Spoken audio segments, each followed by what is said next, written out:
TV hosted entrepreneur at Citizen TV, and it's a great pleasure to be with you this afternoon as we focus on this question: why buy from women-owned enterprises? It's a complex issue, and I'm sure many of you want to delve right into it. Our panel today, we're very honored to have some incredible women with us. I'll start with the Honorable Minister of Gender and Family Promotion in Rwanda, the Honorable Gasinzigwa. Have I said that correct?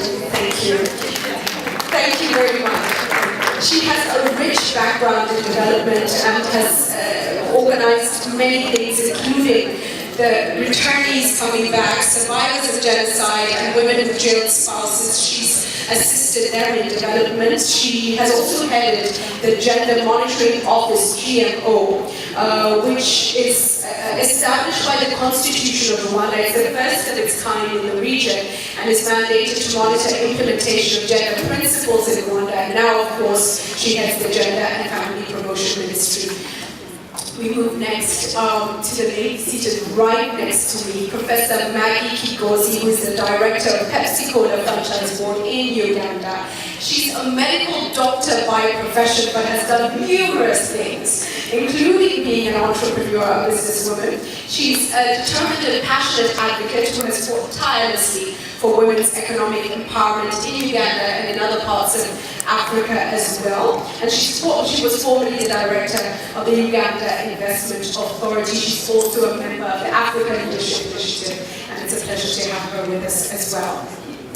Seated right next to the minister, we have Yesim, who is the Secretary General of Kagider in Turkey. And this organization was founded in September 2002 by 38 successful women entrepreneurs. And today it has 200 members who are active in various sectors: textiles, communications, public relations, tourism, and much more. And before her appointment as Secretary General, she herself was an entrepreneur with 15 years of experience under her belt. And next to Yesim, we have Archana, Bhatnagar, who is the director of Haylide Chemicals.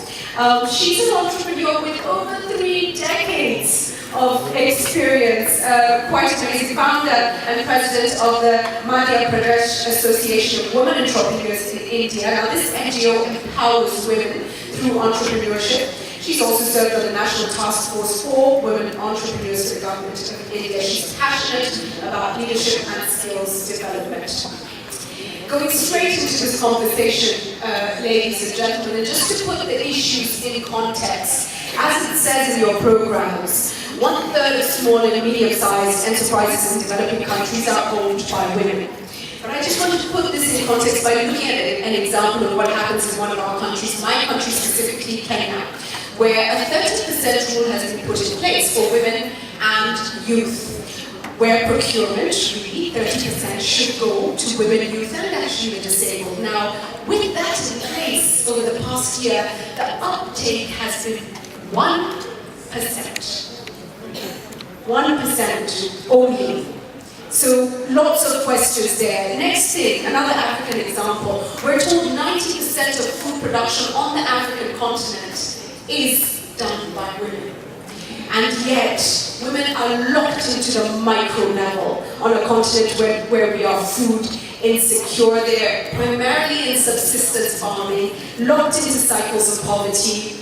Lots of sobering questions here. And so, Minister Oda, I want to start with you. We are seeing policy shifts being effected across Africa, but as I've indicated, it seems that uptake is very slow.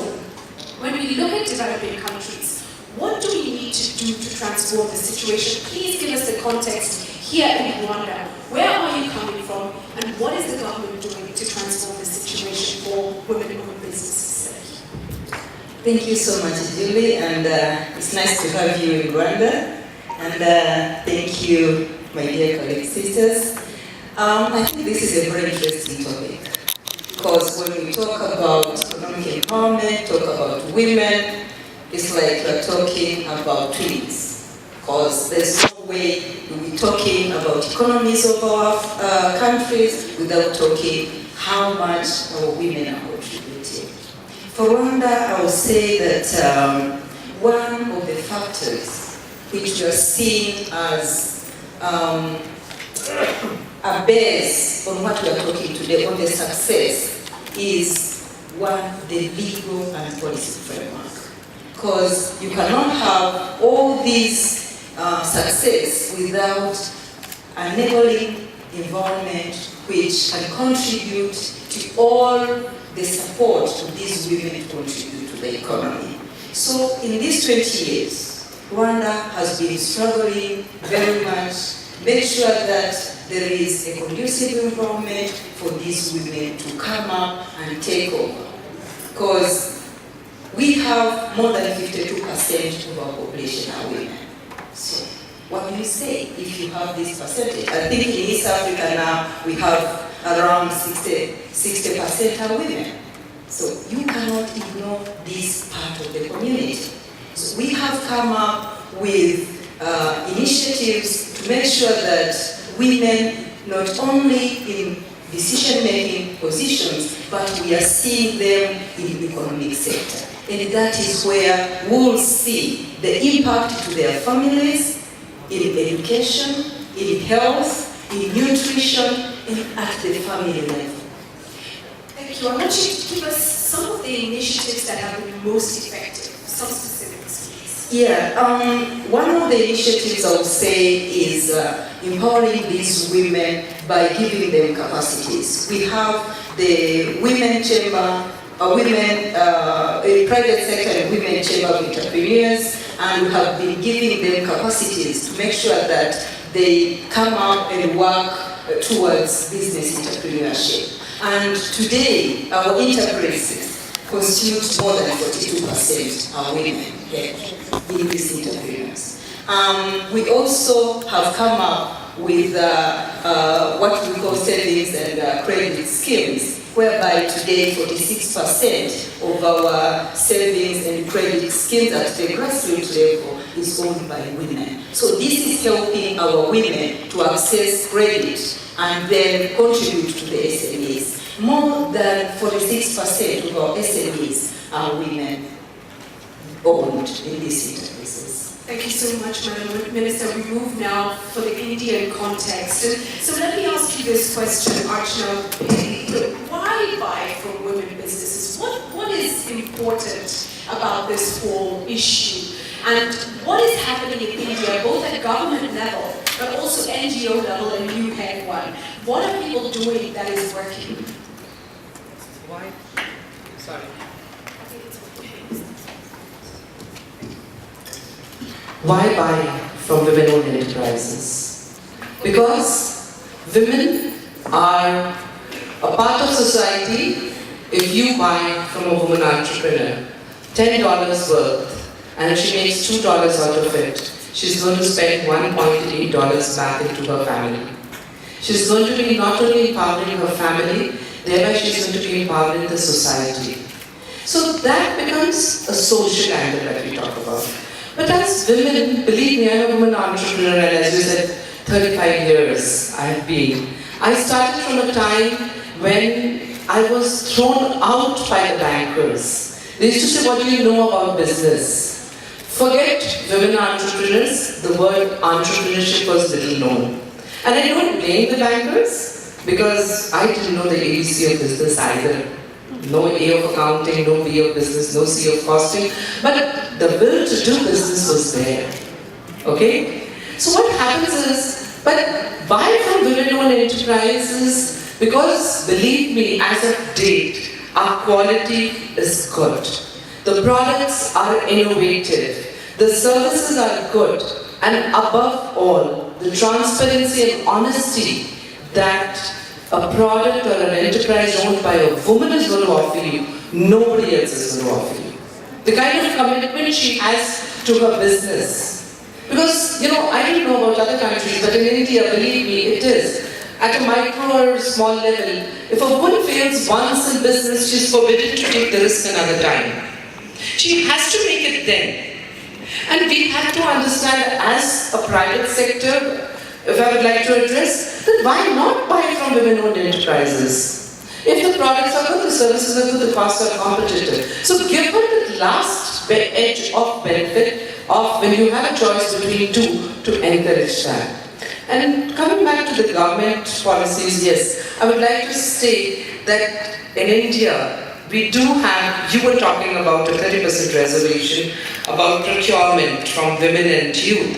We have, under our ministry, have a dedicated ministry for the micro, small and medium enterprises. Because in India also, it's 55% MSMEs, 40% of our exports is through MSMEs, we contribute a lot to our GDPs, so they are a very important sector. So public procurement, which is a very, very important aspect of the total business scenario, 20% of public procurement has to be made from MSMEs.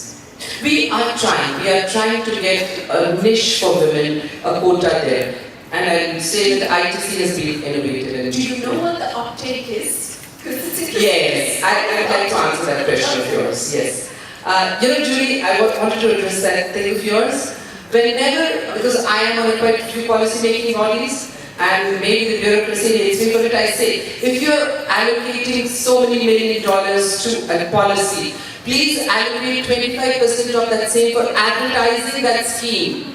People do not know that there are schemes and incentives available in our country. We don't know that. So let's advertise that. And secondly, for women-owned enterprises, if I may take a minute, I'd just like to connect and inform audiences that where are you going to find women-owned enterprises? Believe me, there is no data available. The governments don't have data. Women don't know about it. So there's a similar scheme, this We Connect, Women Entrepreneurs Connect. And We Connect is a supporting agency to this whole program. So they identify genuine women-owned enterprises and make them buyers. That's very interesting. I want to take from what you said to particular issue. Please share your experience. Why buy from women-owned enterprises, and what is the situation in Turkey, please? Thank you, Joey. Before I start, I ask a question to the audience. Most of the people here, the audience, the participants, are buyers in some way or representatives of government or corporations. How many of you are keeping the track of their suppliers, if they are women or men? One hand. Great, thank you. Thank you. I just want to add to this question. In Turkey, we are working to support women entrepreneurship. Of course, we are doing advocacy for women empowerment socially and economically. And especially, we're working with one of the, I will not tell the name, but with one of the big corporation. And they're focusing on women entrepreneurship and increasing women entrepreneurs nationwide. And just very recently, we wanted them to have, as a corporation, more women suppliers in their supply chain. At that point, after 8 years, they looked at their statistics and found out that only 8.9% of their total procurement was from women suppliers. So this was just an addition to my question. I want to add to what Archana said, as buy from women. We should also look at it as a buying from women suppliers, of course. Besides being a gender issue and social development, it's a big economic issue. The population globally is increasing and we need new jobs. According to the Global Entrepreneurship Monitor report, this is a report published every year by the Pepsi College. Every year there are like 126 million new female entrepreneurs getting into business. And I think around right now, globally, around 98 million women they own their business. So we have to look at it as a job creation and as a solution of the unemployment as well. To keep these women businesses sustainable, the corporations, the private sector and the public sector should be buying from women business owners. How would you rate Turkey's performance in this area, both in the public and private sector, very briefly? Currently, private sector is getting more involved. They are looking at their statistics about the volume they get from women business owners. The private sector, they are intelligent, smart economists. So they know that they need to empower the women business owners. And as an NGO, we work with the government to have more public procurement policies as well. Either to have municipalities be involved and have quotas for the women business owners. But in general, the statistics in Turkey for women entrepreneurship is not that high. Only 7% of the total entrepreneurs are women. It's a pattern that we see across the board, and it doesn't matter in many cases whether it's developing countries or developed countries, it seems to afflict all of us. Maggie, I come to you now. You have experience as an entrepreneur, you have experience in the public sector and in the private sector with Pepsi now as an executive. Tell us, what lessons can we learn and how can we ensure we're offering women equal opportunities at the very least, and why should we offer them those equal opportunities? Thank you, Julie, and thank you, Rwanda, for hosting us. We are truly privileged. I belong to Pepsi, and I'll speak from that angle. Pepsi believes that because our consumers are so diversified, women play a major role in deciding what should be bought.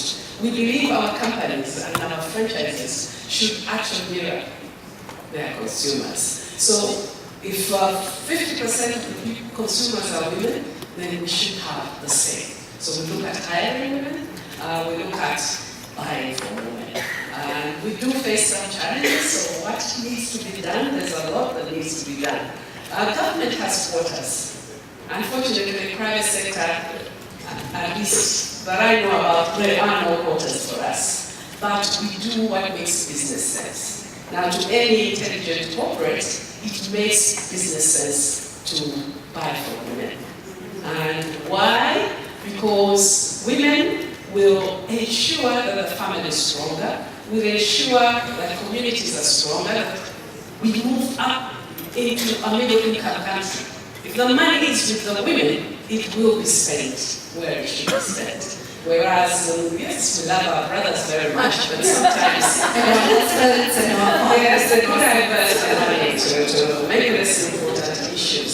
So if we can empower women, what do we need? Why isn't it happening? I know under the Global Compact, 700 companies have signed on to the UN Global Compact to say they will procure from women. But we face challenges in this, and I know many of you are women entrepreneurs. Have you got the confidence to walk into Pepsi and say, I have this? Do you do that? That's what the men do. They wake up in the morning and they're knocking at your door, or they picked up a phone. So confidence. Do you know your business? What is it? Have you got all the information? Archana says, information says 20%, she talked about Kenya, 30% is open for us. Do you know it? Do you know how to demand it? We need to get into our own associations that speak for us and have a loud voice, but you individually, you have to have a loud voice. So we need to build your capacity. Talk about quality, and that's what you have to bring.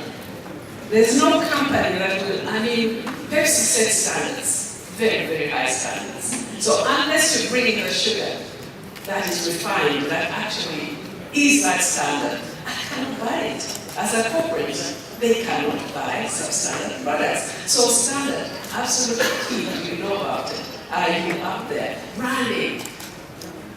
How do you strengthen yourself though, as a businesswoman? You need to seek information. Information's out there, it's on your iPad actually. It's not very far away. It's on your iPad, look for it. Seek information, build your capacity, networks. Ladies, it's past the time when you stay home with your children every evening. You've got to be in places like this.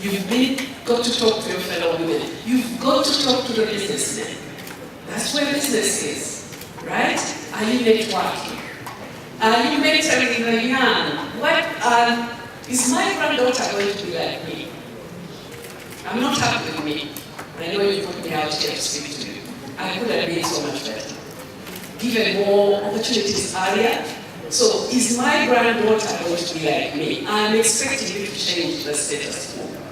She's got to be different. Julie, you're different from me. And that's great. I'm very pleased about that. And I hope that trend can continue. We have confident young women, educated young women, and entrepreneurial. Thank you so much for that, Maggie. I actually want to throw a spanner in the works, and the young ladies can come at me for doing this. I would actually say that the ladies that went ahead of us, the pioneers, are braver, stronger, and better. And the reason why I say that is because you had a very different situation. Your circumstances were more difficult, but we're sitting here saying we don't have information, and we have Google, we can walk to the ministry, we can make a call on our mobile phone. There is no excuse for this generation of women to say we just didn't know. We didn't have the information. So I'm coming very sweet to the floor, and I'm cognizant of the fact that we haven't had a male voice yet. So I want to ask the gentlemen here, if you do have questions, be ready in a moment. I already see one hand up. I want to go to our Twitter feedback. We're tweeting on hashtag WEDF. And there's a hot conversation that's already been going on Twitter. 101 Ethiopia from Ethiopia says, the effect of women earning on reducing poverty is far higher than men. It is a proven vehicle to increase resilience. He's talking about why to buy from women-owned enterprises. Somebody else says, Daragwa says, quality is the bottom line of buying habits. As for gender of the seller, that is secondary. Somebody else, Dre Ock, shares his views. He said, I think it's more important to buy from those that sell better quality regardless of their profile, women, men, or youth groups. Khoisan Macharia says, buying from women has ripple effects, empowering other women who by default are taking care of children or other community members. Grace T. Ander W., who is I think here in Rwanda, says, smart economics, they put back 90% of revenues to family and business, hence bigger businesses and stronger families. And Dr. Wafula says, it takes hard work to make this work. It takes linkages, information, literacy, many contributing factors need to be tackled. Remember, competition as well. So very interesting views there. Somebody tweeted earlier and deleted it because I tagged serious issue on it. Somebody tweeted that the reason to buy from women-owned businesses is because you get what you want at the price you want. At least we have a statistic for Rwanda, which were given to us on Monday, that 18.8% of the tenders in Rwanda are granted to women. This is small by any constitutional standards, but frankly speaking, one of the panel members asked how many institutions do actually track the statistics. And I come from a public institution which is a central bank, and frankly speaking, we don't track the numbers and to know how many women in our list of suppliers. But what we know for a fact is that the women we managed to work with on different tenders, they were basic performance. They promised or committed realistically. They didn't overcommit, take things here, another thing there, and you end up doing nothing on time or on quality. So that's also another fact. Another fact, they completed on time and according to expectations. Another one, they gave the assignment their full focus and attention. Actually, they just do like they do with their homes, how they manage their home affairs. So that's a fact. But there is another fact, which is not pleasant. It's that a number of women among the few that manage actually to submit, they are rejected just because of silly reasons, like being rejected because of administrative. They can't even pass the administrative test. This means how your company is registered, have you provided the TIN number, or things like that. Those simple things. And this is going to really resolve that issue of uptake. And the second thing you have to do is for those women really to be confident and dare. And this starts by business registration. Clear.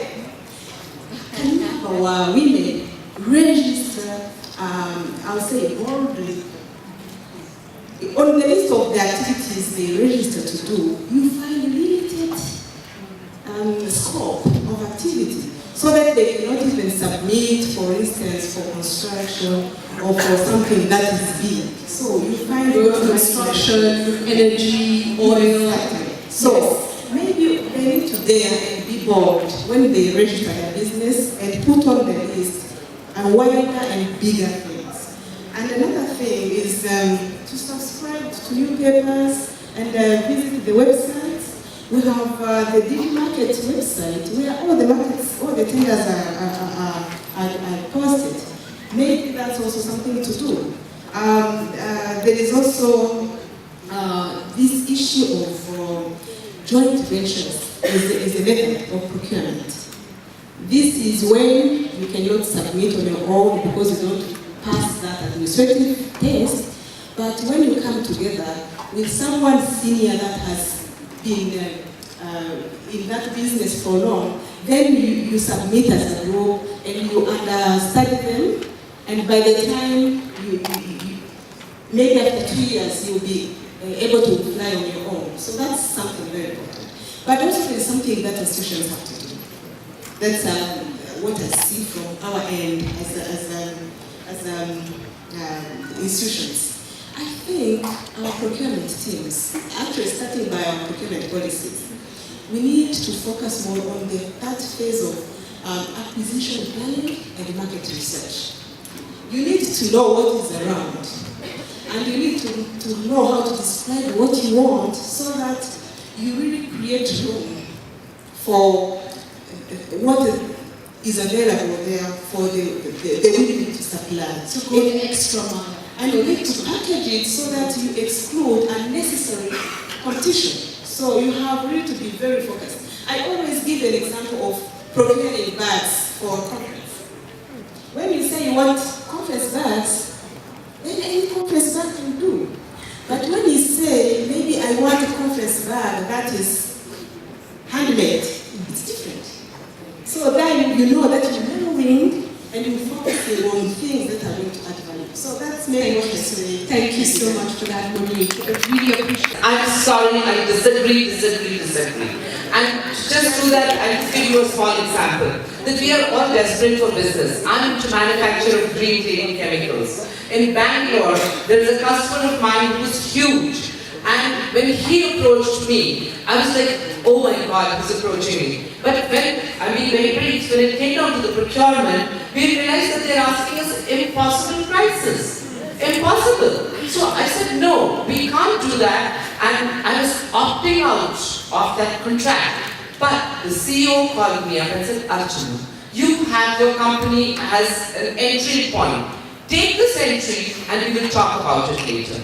Believe me, we took the entry, we proved our products, we proved the services, we proved everything that was there. But even 1.5, 2 years down the line, we were not getting the price increase. So, yes, I opted out. Thank you. So we need to make the difficult decisions, and sometimes it takes saying... It takes everything to take the decision. Oh, please say thank you. I want also to add on that, because it's not about what these women are interested in, producing. Sometimes it's about the challenges, about what they have been experiencing. Because in all these years, men have been getting opportunities, have been getting capacities, but we need to be frank to ourselves and know that it's the right time now to raised, worked and supported these women so that they're on this level. So I think my brother would agree with me that we need to buy from these women so that they get experience, they get exposure, they get be able to come out and also do what men are doing. Absolutely critical. Another factor in Kenya previously, certain areas were kept for women to encourage women to. So it was stationery and flowers, and the uptake was not high because a lot of women weren't in that business, and they were asking, "Why are you forcing me to go into stationery?" Yes, please. Can I add two things to this point? Women yes, they're more in the service sector or woman-led businesses, I would say. But their role models are mostly in the services sector. So we need to change the role models and have more role models from the industry, manufacturing as role models for the others. Another point I wish to add here is, it is again another problem that women are facing globally, which is the bank collaterals. So in order to have more productive and in the manufacturing, they need to make investments in machinery. But 1% of the land property is owned by women, so they don't have enough collaterals to get the bank loans to make big investments. So they get small loans, open offices, so they can work in the service sectors that women is owned. Thank you. Maggie, let me come to you. So Alex said, I buy for good services, period. I'm not interested in buying because you're a woman or you're a young man or you're a black man or you're a white man. And what Martin was saying is be fair to men. Is this conversation actually a little bit lopsided? No.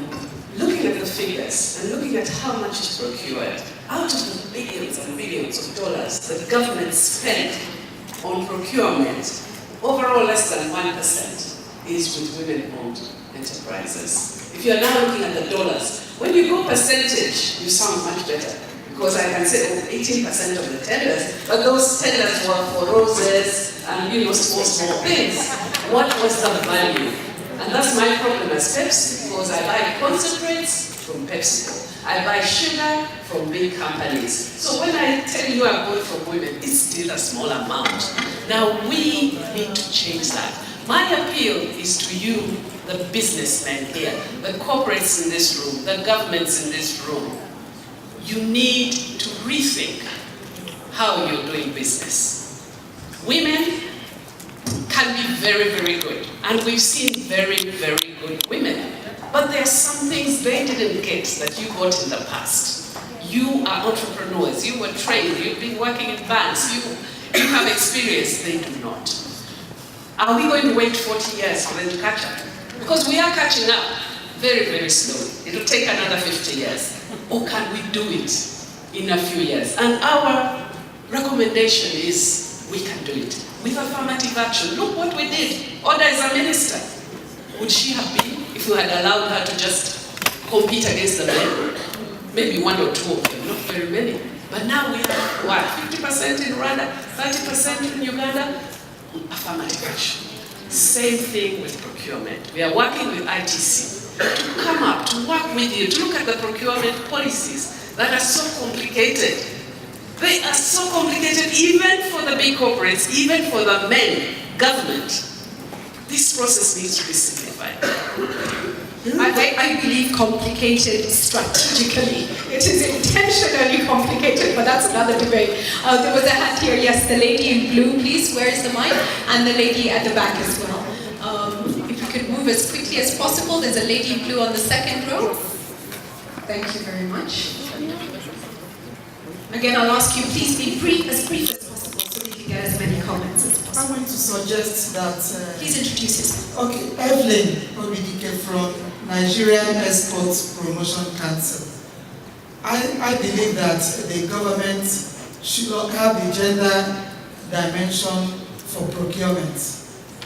As Maggie said, it must be, we have to put a figure there, and everybody sign into that, and we start by them.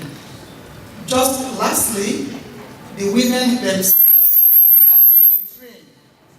Capacity building on how to negotiate, how to do the documentation, and how to upgrade their quality. Thank you. Thank you very much for that. The lady a little bit further back, yes, she's standing. Please rush the mic over. Do a bit of exercise, a bit of running. Thank you. Thank you. My name is Emma from Tanzania. I'm from the SMEs. As we speak about women-owned enterprises, I'll take you on the other side about the men also. I would like to speak about the men also. Please, as we put more efforts on women, we should also mentor the men also, please. Because I work in the and the women in the rural area, they are complaining. They're saying we're putting more efforts on them. When they want to move forward, the men put them back. For example, I will give an example.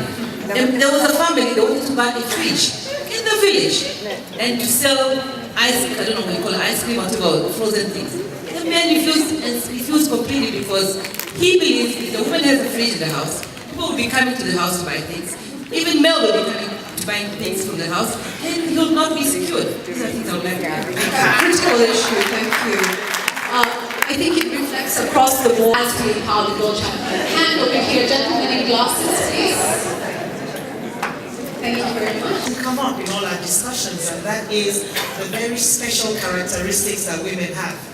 Women are very good with organization, they pay attention to detail. And also, they're very intuitive. Where most of the people have just 5 senses, women have a 6th sense, and they can sense it for a mile off. So I would like to say that particularly when you have projects that involve a whole lot of steps, women tend to do better at such projects. They tend to do better when it comes to packaging and little things like having to inventorize things and things like that. So we should pay special attention to the type of projects that women can really perform better at.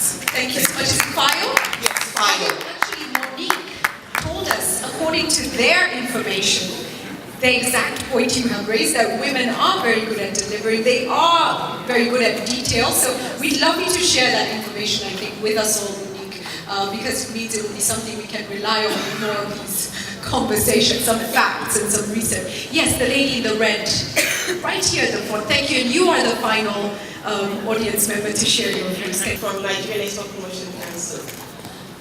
Basically, I think mine is maybe an observation. Is the fact that already I don't think the patronage of women businesses and enterprises or products are really captured or tracked. For instance, if I go to a shop or go to a city and I want to stay in a hotel, how do I know it's a woman's own business or a male-owned business? I fell in love with the Akabanga chili sauce here. I don't know if it's a woman's product, but I went out to get some of it to take back home to Nigeria. So I think it's also, as we think about putting this into a procurement policy, we should actually also begin to track and put out there in the public what businesses are owned by women, so that if people want to patronize women-owned businesses, they can start doing it already. Thank you for that. So once again, it comes back to the research, the data, and the tracking, which was mentioned. I just must say, with the chili sauce, there's a huge opportunity. We know Nigerians love their pepper. Oh, yes. So there's a huge trade opportunity there between Rwanda and Nigeria. With those comments, and thank you so much for being honest and really engaging us. So having said that, what I would like to say is, and that is to you, Maggie, that you said that there are all large things that Pepsi buys. But you know what we have to do? It's just a suggestion to you, that you have tier 2 and tier 3 vendors doing many, many things for you that are there. Those tier 2 and tier 3 vendors have to be sensitized by all multinational corporations that the company at the top wants preference from women-owned enterprises. It has to come. Without repeating women-owned enterprises, like I agree with the person who said, is honest, transparent, and will walk that extra mile. Now, what are the takeaways that we are going to come out of this? You know, government are the biggest spenders in most sectors, and I feel it has to start. They should be the change they want to see. You see, it's the MSME sector. All the women belong to the micro and small sector.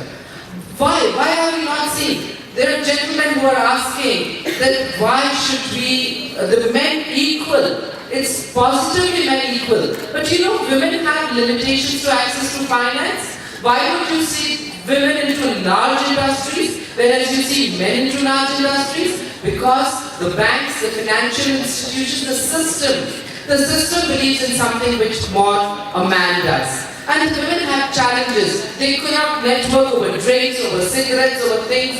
At the end of the day, it's a fact. And you don't take a procurement person out for an entertainment evening. So therefore there are disadvantages that women face across sectors in spite of having the best products and the best services. And the second thing that I want to say is that it is the private sector. The private sector has to encourage women at all levels if they want to see their own sector growing, their own services growing. Thank you. So it starts with government. Government must take the lead, but private sector also has a role to play, and let's play that role. Thank you so much. Yes, you Thank you. So can we say, as we all agree, government needs to be more committed and have policy changes and policy, more inclusive policy for women business owners. Seem to agree on that, everybody. Government and local governments as well. Secondly, private sector is very important. They have to have more women empowerment within themselves in the employment.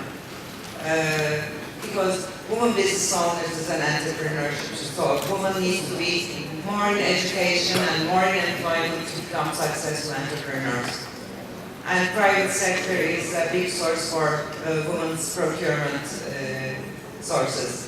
Thirdly, the mentality change, the training for both the society, to give the message to society that women business owners, they are important for the economic growth, not only for the social development. In many ways, we have to create awareness on the woman business owner as well. Thirdly, our focus should be the woman business owner herself. As we all agree, we need to have more capacity building, training, mentoring. Not only training is enough, we have to mentor and monitor the women business owners.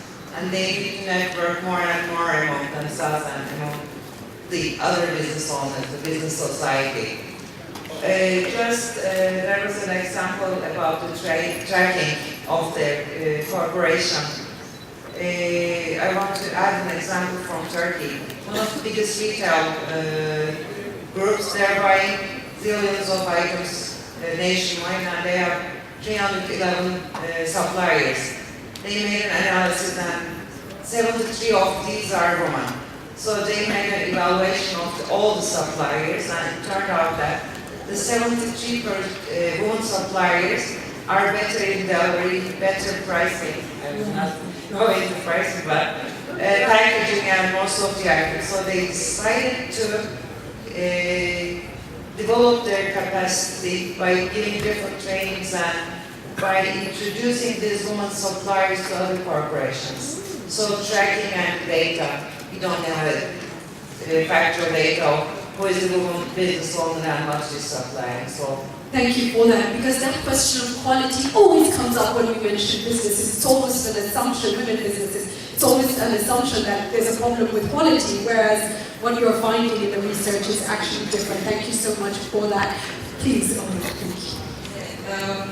I think though women, of course, need to take their part, but I think government has a big role to play, especially from the grassroots level, where we still have issues of mindset, where we still have issues of course, patriarch system and all the issues coming around it. So I think the legal framework is very important to continue to see what are those gaps in our legal frameworks and make sure that we provide this. For example, in Rwanda, when we registered land, this was a very big contribution to our women, because now more than 26% of our land is owned by women, and they can be able to go to the bank and get collateral. Now today, that 8% of our savings and collateral given to these these women. So I think this is very important. But again, capacity building, men have been talking about capacity building. We need to continue and make sure that we know where are the gaps and make sure that we have concrete strategies for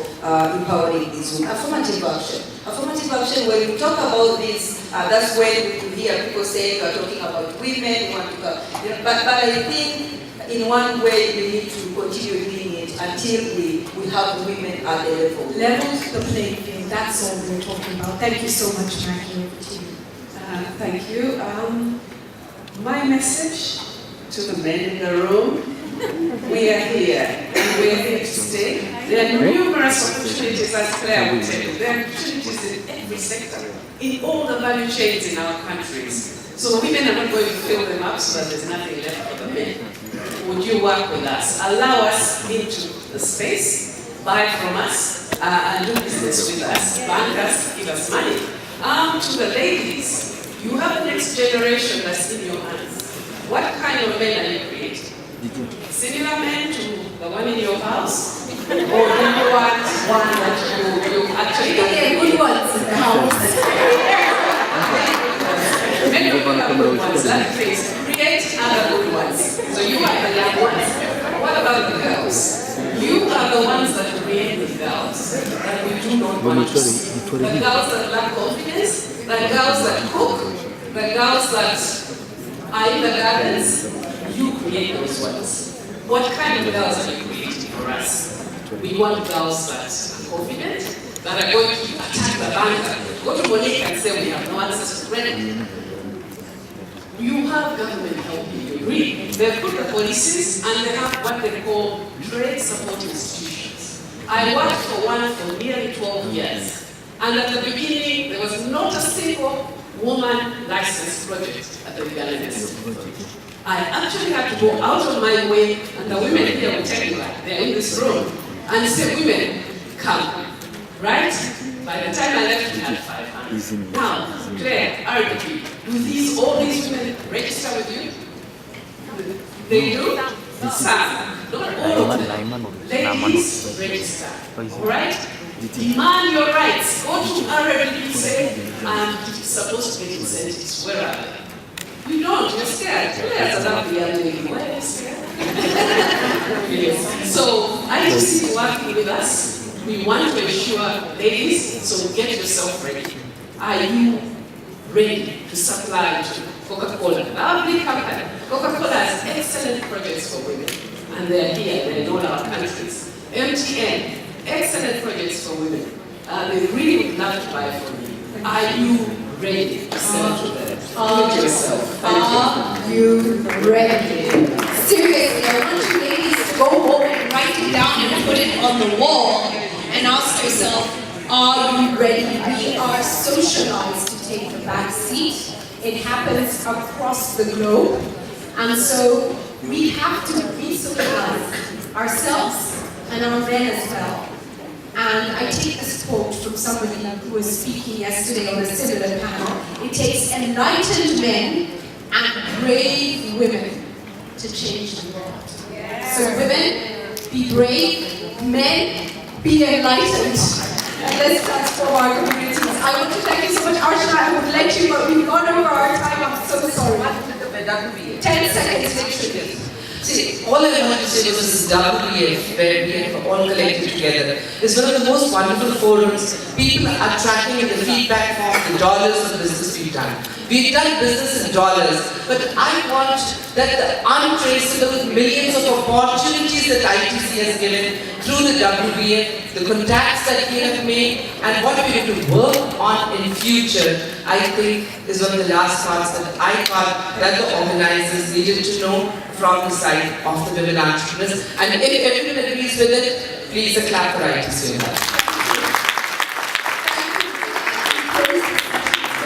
Thank you so much to our panelists. Thank you to everybody who has contributed. I'm handing over to Miklos, and as I do, I just want to say, as we say in Rwanda, Murakoze. Thank you so much.